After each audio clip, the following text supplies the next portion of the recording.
Hello,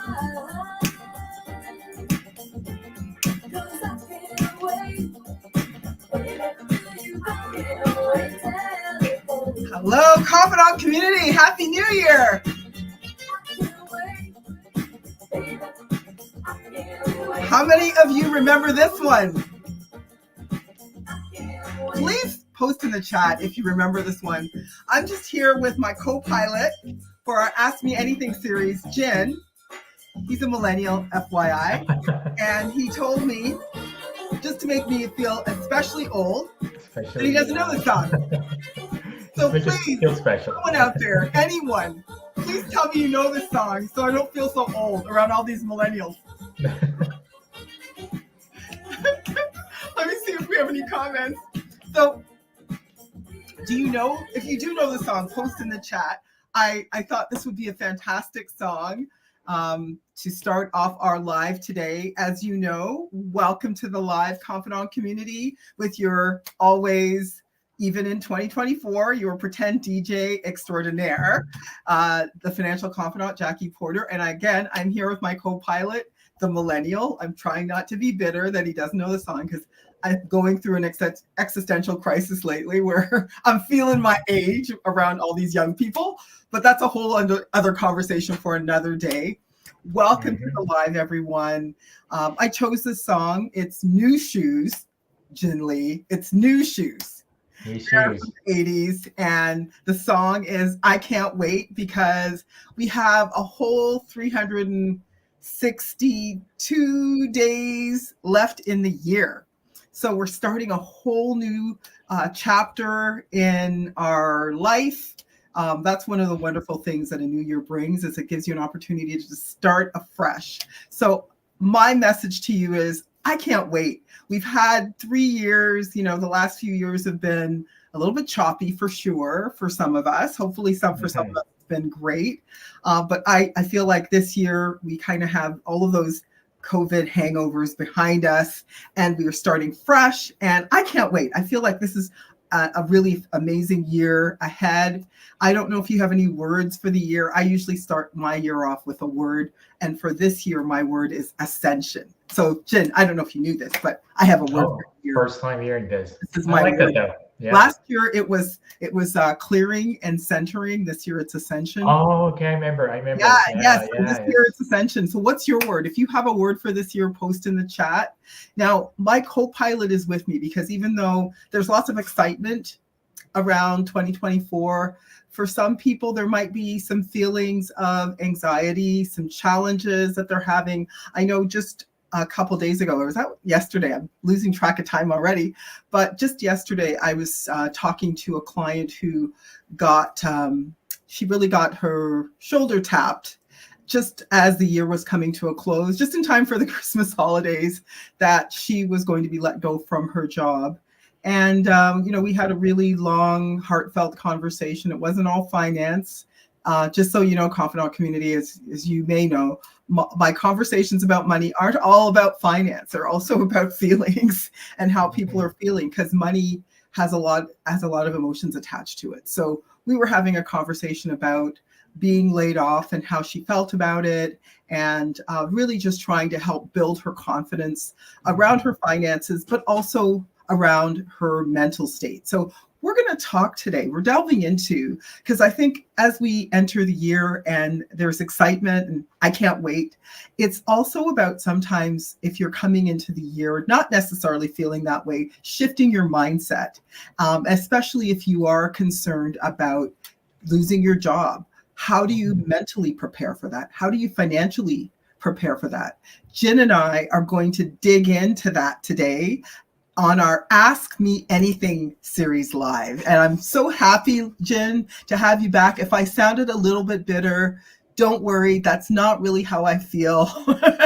not long term anyway, just in the moment, not long term.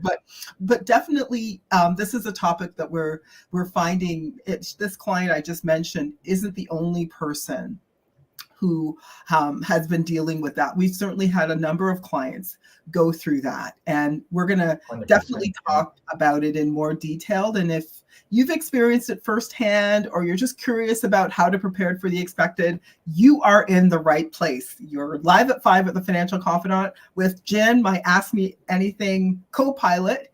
And Jen, welcome back. Thank you so much for being here. As I was saying, it is a challenging time of the year because there's opportunity, but there's also anxiety, depending on when you come into the year, how you're feeling, if you're dealing with something like a layoff and you're challenged by it, right? 100%. Well, first of all, Happy New Year, and thank you for having me back again. No Great song problem. as always, Jackie. It's a great chance for me to learn about the new songs and Thanks. really. Old songs. I like older songs, but yeah, You great have an taste old as soul, always. Jen, so not surprised. Yeah, I'm growing up in a different culture. I actually am one of the person who used to listen to a lot of older Korean songs, Oh, and there are times where I listen to a song and turns out to be a song that my dad used to listen to when he was in fantastic. school. So yeah, Well, you'll have to share some of these old Korean songs. I love all yeah. kinds of music. As my confidant community knows, I've played everything on this live.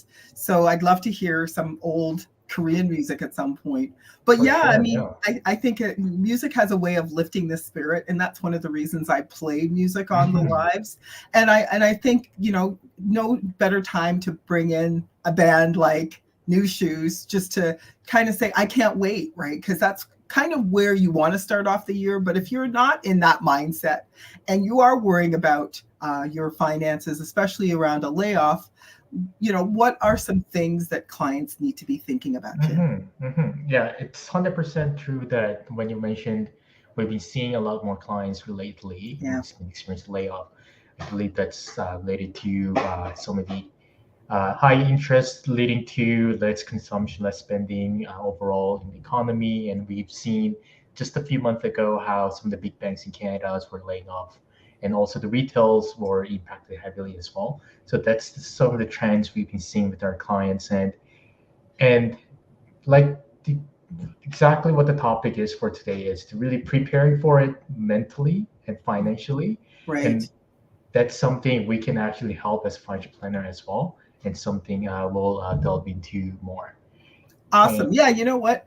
Absolutely. So whether you're confidant community, if you're currently facing uncertainty in your job, that's actually one of the questions I would love for you to post in the chat. Do you feel confident, confidant community, confident in your finances? Do you feel confident in your job? Do you feel like that's going to be a place you're going to be at until retirement, till they give you the golden handcuffs or the gold watch? I think those are some of the things they used to do back in the day. So again, I might be showing my age, but do you feel confident in your job, or are you worried? Are you worried going into 2024 about the job security? If you are facing uncertainty in your job, or you just want to be proactive in securing your future, stick around for some valuable tips. We're going to definitely get into it. Let's dive in. But yeah, all right. chat if you are feeling confident. We'd love to know. So let's talk about this. Let's talk Sure. about Yeah. how we can plan for potential layoff. I think the first place to start is being proactive. Mm, While we will also talk about what to do when you are laid off and what to do afterwards. It's always a good idea to start off by being more proactive and thinking about what might happen to your current roles, and reading the signs that you might be hearing. If there's some talks going on among your colleagues, or you're seeing changes in the industry where there is more and more layoffs in the industry, and just being aware of those signals can help you be alert and start being preparing for potential layoffs. So I yeah, think that's a good I place to love start. that you're talking about proactivity, because confidant community, FYI, that is one of our team values, is being proactive. And, I think talking about signals. So here's another FYI. If your company is seeing one, not even one, but two, not even two, but three declining quarters. So if you're hearing, you work for a public company and they're saying, you're reading in the news that they've had three three quarters of declining income profits, this is not a good time to book a vacation. Okay, it's not a good time. Save those dollars, put them away. So keep track of what your company is doing, is what I'm saying financially. Don't be that person who is an ostrich that has no idea, that keeps your head in the sand. You're just living in your own world and you don't know what's going on, where you're working, because obviously if you have that situation, you might be unpleasantly surprised and less prepared for this 362 days left of the year. So this is one of the things you really want to keep track of. I actually had a client who this happened to a few years ago. He had went away on holidays and came back, and it was Monday morning. He literally just got into the office, and he gets the tap on the shoulder, walking him right back out the door. Even before he had a chance to shut down his computer properly, he was out the door. And I remember our conversation that we had about it, and how grateful he was that he had prepared for this layoff without really realizing it. What we had done is we had set him up so he took out a mortgage. He had bought a house just the year before. And one of the things we talked about was not taking on too large of a mortgage, more than he felt comfortable with financially being able to handle if something happened that he couldn't control. So the first thing is keeping the mortgage payment manageable, so that it's not outside of his control, not at the top of his budget, but somewhere in the middle. And these days, that's even harder to do. I recognize that with high interest rates. But something to keep in mind is, how manageable is your mortgage payment? The other thing that we did when he bought that house was put away 6 months of emergency funds, because he was a major breadwinner. And so he just wanted to make sure, God forbid something happened again that we can't plan for. We can only prepare, we can prepare for, but not know when it could happen. So he had 6 months of his expenses. So he was off work. He was laid off that job for about 4 months. So he was still in a position that when he went back to work, he was able to, when he found another job, he was able to actually rebuild, replenish his savings. So it was a really awesome conversation that I won't forget, because he was that person who went on vacation and lived to tell the story. You know, so just something for you to keep in mind. But what are some other things that you think, Jin, people need to, our confidant community needs to think about when it comes to preparing?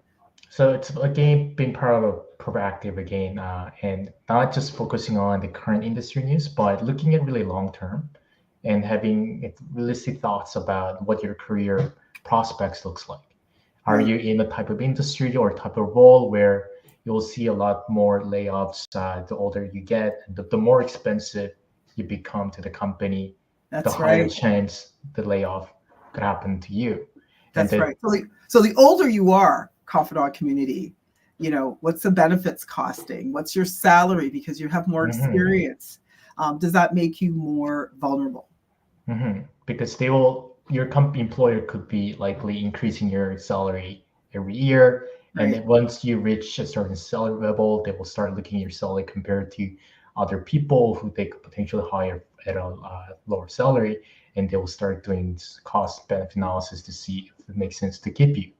Especially in this environment, right, where they're thinking about the same thing: high inflation, high interest rates. How can we save? How can we cut back? Exactly. And we actually had a really good client story where this client, she was someone who wanted to think ahead and been working with us for several years and wanted to aim for retirement age at 55 instead of typical retirement age of 65. And this was coming from the fact that she was proactively telling us that, Jackie and Jen, I don't think I'll be able to maintain my job past age 55. I want to make sure I plan for it and that my plan reflects it, so that I save and set aside enough money so that if I actually do get laid off at 55, then I'll be ready for it. And several years after that, she declined. She actually did get laid off exactly at 55. Yes, it was crazy. That was a crazy story.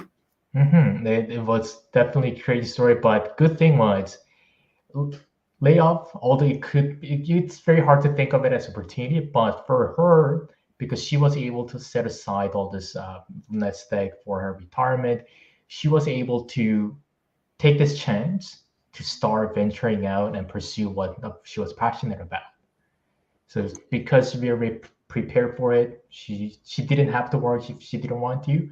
But now that she was laid off, it was perfect chance for her to really pursue what she wanted to. Indeed. It's kind of going back to, new shoes. I can't wait, or can I wait because I don't feel ready? Mm-hmm. How are you Mm-hmm. getting yourself ready so you can't wait, right? It's fun when to Exactly. get ready, because you're anticipating being prepared for something versus not feeling ready. Mm-hmm. So it's that same kind of mindset you do want to take into this year as it unfolds, is how can I prepare and have that mindset? That's a fantastic story, Jin. And I actually, think back, because I've known this client a really long time, from our very first meeting, her saying exactly what you said. She's like, I know that, I've seen it happen to other employees. That's the other thing, Mm-hmm. right? If you can't learn from your own scenario, learn from other people. She's like, I saw it happen to other people. My brother got laid off at 57.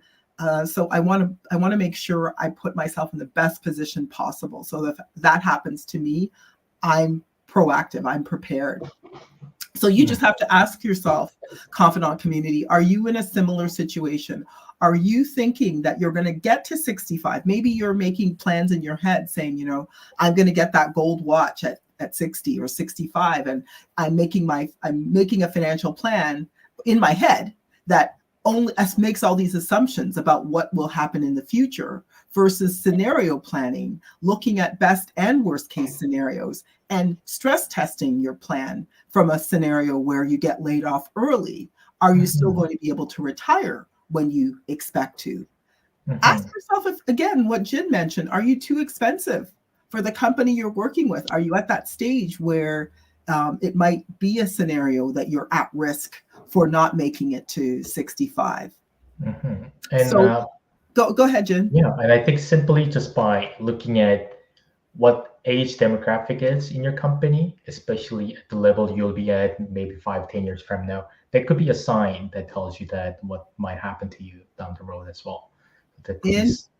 Indeed. And then it's again all about thinking ahead, so that something that you haven't scenario planned or anticipated doesn't derail your financial plans. Mm-hmm. Because, I don't know, I don't think in this time frame, does anybody think that there's still job safety out there? Does that exist? I would love to know what your opinion is, confidant community. Do you think anybody should feel safe in their job? Is there such a thing? Because if you don't believe that any job is all that stable, what's your plan B? Are you also trying to transition to another career? What I often find is that there's so many people who we have these conversations with who aren't entirely happy where they are, what they're doing. So Mm-hmm. maybe as you make that plan B, think about if you could. This is exactly the conversation I had with a client yesterday. We're like, are your skills transferable to another industry? Would you be able to find a job in another place? Are you, doing things online, updating your resume so that people can see you, can find you, can know what your skills and talents are? Think about your industry, right? Because there's certain industries also that are more inclined to go through major transition and not be stable. So my thought process is, no industry is entirely stable, but some industries are even less stable. And one of them are the tech industry. The other might be oil and gas. In some Mm-hmm. respects, the financial industry. I know just recently the banks, just in November, laid off a number of their retail employees who were in the bank sector. So also senior executives in any industry may not be Mm-hmm. all that stable as well. I mean, there's so many factors on your stability. Your boss, who comes in ahead of you, who may have different thoughts and ideas on what they want the company to look like. What about the board? What if the board decides that they want to go in another direction? Are you a setup for your plan B so that financially you're still feeling independent, you're still excited about your future. Because any of these things can happen to anyone. And really, the things that you can get ready for is something like a layoff, because ultimately, the more you're prepared emotionally, financially, the less you're going to be stressed out about this uncertainty and actually see it as that opportunity. Like, as I said, there's so many people we speak to who make good money, who are in good situations financially, but aren't necessarily happy. And they would love to find a way out of the job they're in to move on to that next opportunity. But sometimes they might feel trapped, especially if they haven't scenario plan to look at what their options are. Isn't that right, Jim? Yeah, that's 100% true. Yeah, and it's a good point about executives at any industry. So that the moment you become an executive, you're basically going from being a full-time employee and back to being a contractor. Yeah, that's right. I don't think a lot of executives see themselves that way, but Yeah. you're 100% correct. And we've seen from our clients directly that whenever there was any board changes, especially for publicly traded companies, with board changes, management changes often comes with it. So there's something Indeed. to keep in mind. Okay, so now we talked about being proactive. I think another point we can talk about is what happens if you do get laid off without That's right. having enough time to prepare. And I imagine there's probably two questions lingering in your mind. As one, how do you pay for your bills? And two, how will this layoff impact your other financial goals like retirement planning? So starting with paying your bills, there are potentially a few ways to pay your bills. And the first place to start is looking at your severance package. And this is a place you can start and maybe get a legal expertise from a lawyer in this area to see how you can negotiate your severance package. The package you are offered are not necessarily something that you have to take, and there could be a ways to negotiate the severance package. And Jackie will talk more about it as well. There are different ways, different tax implications depending on how you receive the money as part of your severance package. And Indeed. next up, it's EI, pretty straightforward and obvious. Although it's not big amounts, it's still much better than nothing. And there could be another Indeed. way to supplement your income while you're laid off. And next one is emergency saving, like Jackie mentioned, with a client who came back from vacation and getting laid off after 3 quarters of the declining quarters. That's right. Emergency savings are next place to draw the funds. And this is something going back to what we talked about being proactive, think about how stable your job is. The less stable your job is, the more you need to start saving up and more bunches of expenses you might need to Yeah, save. more of a cushion. And in fact, Mhm. as you mentioned that, Jen, I often tell in particular executives that they should always begin with the end in mind, right? Which basically means that if you sign up for a new contract, and recognizing that you are usually, if you get put on the chopping block, you could be out for a while. Typically, my recommendation is to consider building your severance package into your onboarding contract, your new employment contract, so that worst case scenario, what you'll get if you are laid off, and try to negotiate for as much as possible. I know I've seen some contracts from executives where they negotiate 2 years of their severance package, just based on how hard it's going to be for them to get that kind of a job again. So begin with the end in mind with your next contract. Executives, I'm talking to you. That's a great point, Jackie. Yeah, and next up is once you deploy your emergency savings, we'll be looking at line of credit in your TFSA. So a lot of times, TFSA might be a better place to withdraw the money because the returns you might generate from TFSA could be lower than the interest on line of credit.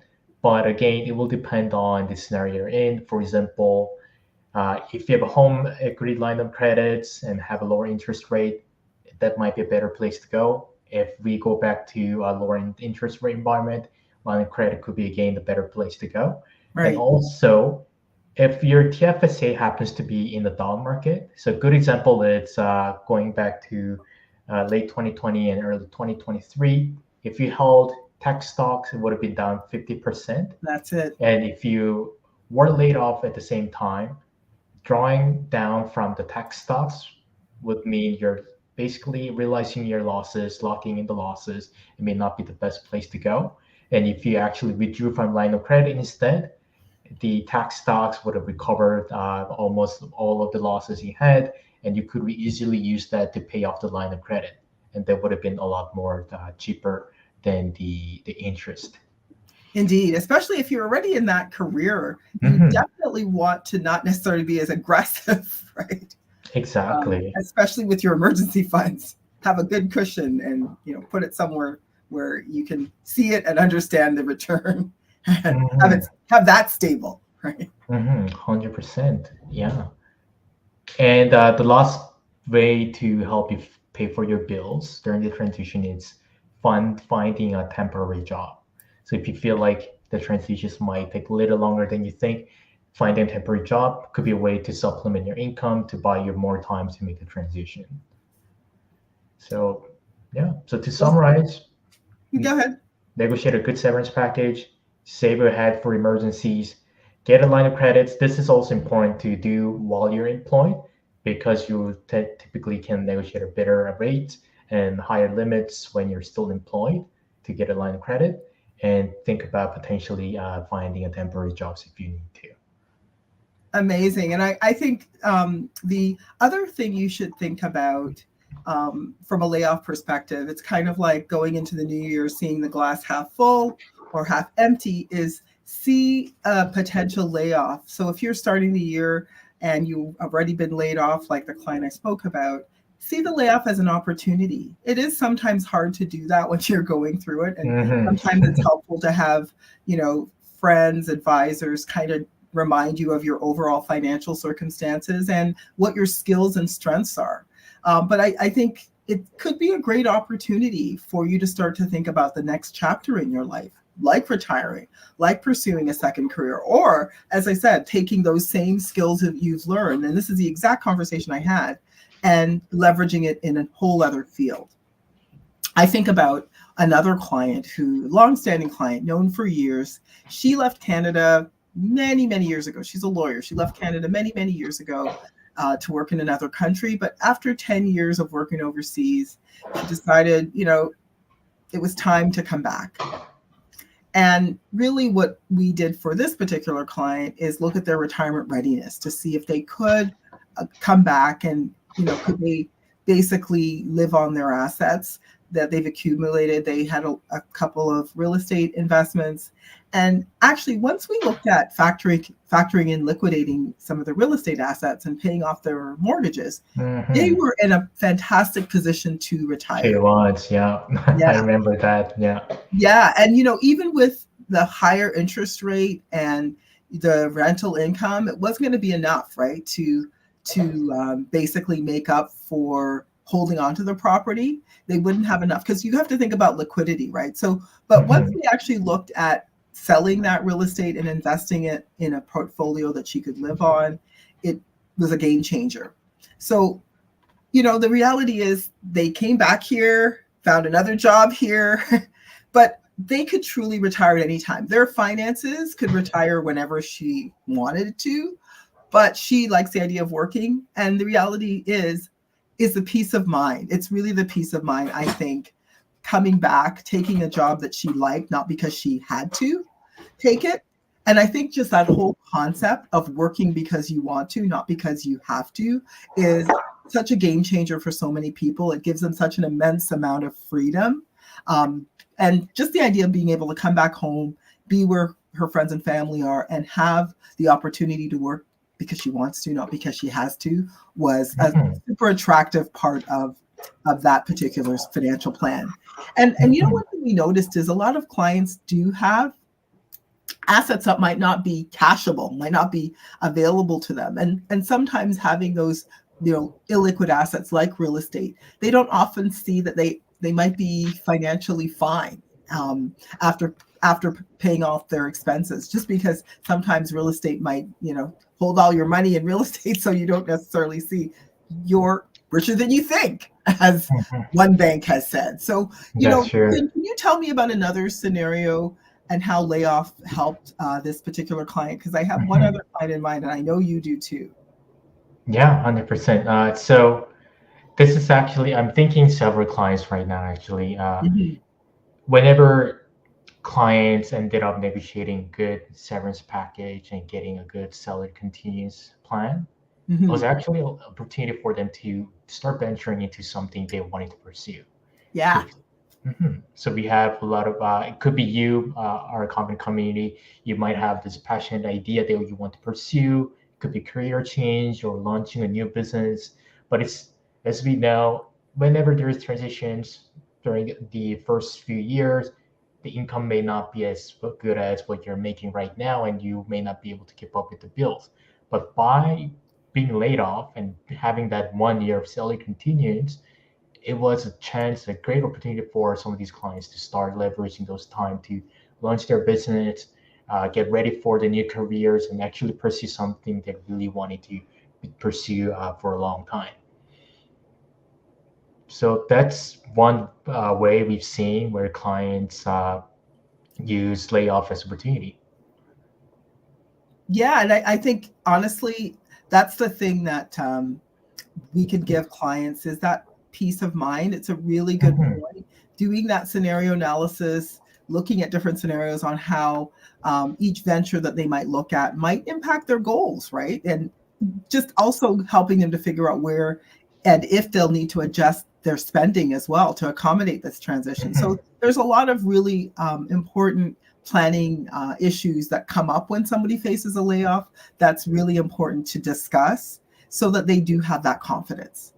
So the last thing I wanted to look at, or one of the last things I wanted to look at, is negotiating severance. Remember, I was saying begin with the end in mind. So let's talk a little bit more about negotiating your severance package and just letting you know you don't necessarily have to accept the severance that's given to you. So we talked about if you're negotiating a new employment contract, begin with the end in mind, the deal before the deal. Now let's talk about negotiating severance, which is you don't have to accept. And sometimes, it's kind of like hitting people when they're down. They get a severance package, they got tapped on the shoulder, they didn't expect it.